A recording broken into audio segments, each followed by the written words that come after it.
हाय मित्रांनो, आज मी रवा स्पॉन्जी डोसा बनवणार आहे। तुम्ही बघू शकता मी अर्धा किलो रवा घेतलेला आहे। तर त्या अर्धा किलो रव्यासाठी मी 1 वाटी जाड पोहे घेतलेले आहे। तुम्ही जाड पोहे बघू शकता। तर आता मी ह्या रव्यामध्ये ते जाड पोहे टाकणार आहे, कारण मी रवा अर्धा किलोच घेतला होता। आता रवा आणि पोहे मी एकत्र करून घेणार आहे एकजीव। त्यानंतर मी ह्याच्यामध्ये 1 वाटी दही टाकणार आहे आणि दही टाकणार आहे।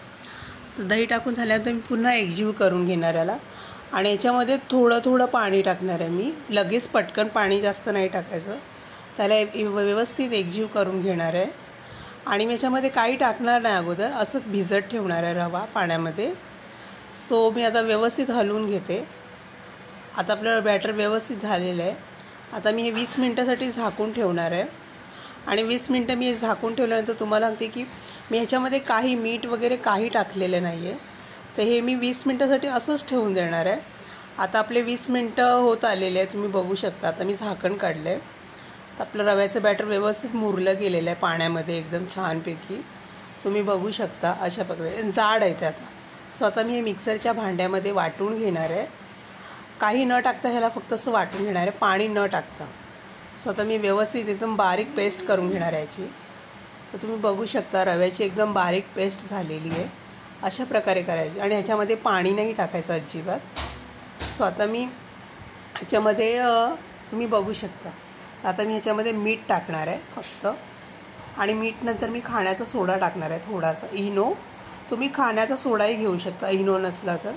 आणि पाणी टाकून हे व्यवस्थित बॅटर हलवून घेणार आहे छानपैकी। तुम्ही बघू शकता एकदम व्यवस्थित फेटून घ्यायचं याला, जेणेकरून आपला रवा डोसा स्पॉन्जी होतो एकदम छानपैकी मऊसूत। आता मी पॅन फ्रायला तेल लावलेलं आणि त्याच्यावर 2 पळी बॅटर हे टाकणार आहे आणि व्यवस्थित पसरून घेणार आहे। तुम्ही बघू शकता। सो आता मी छानपैकी पसरून घेतलं एकदम, आणि हलक्या हाताने ह्याला पसरून घ्यायचं। तुम्ही माझ्या चॅनलवर नवीन असाल तर प्लीज लाईक करा, शेअर करा, सबस्क्राईब करा। सो एक साईड भाजून झाली, मी दुसरी साईड पलटी केली, तुम्ही बघू शकता। आणि दोन्ही साईड अशीच भाजून घ्यायची बारीक गॅस करून एकदम। आणि मोठा गॅस ठेवला तर ही रवा डोसा हा करपून जातो। तुम्ही बघू शकता एकदम छानपैकी स्मूथली झाला आपला डोसा।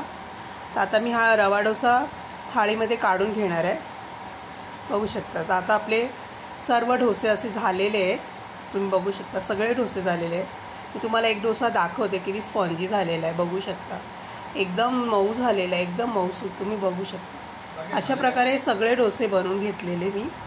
सो हे डोसे तुम्ही चटणीसोबत सॉससोबत खाऊ शकता किंवा असेही चहाबरोबर खाऊ शकता। तो हा डोसा तुम्ही एकदा घरी नक्की बनवा। व्हिडिओ आवडला तर प्लीज लाईक करा, शेअर करा, सबस्क्राईब करा, कमेंटमध्ये मला नक्की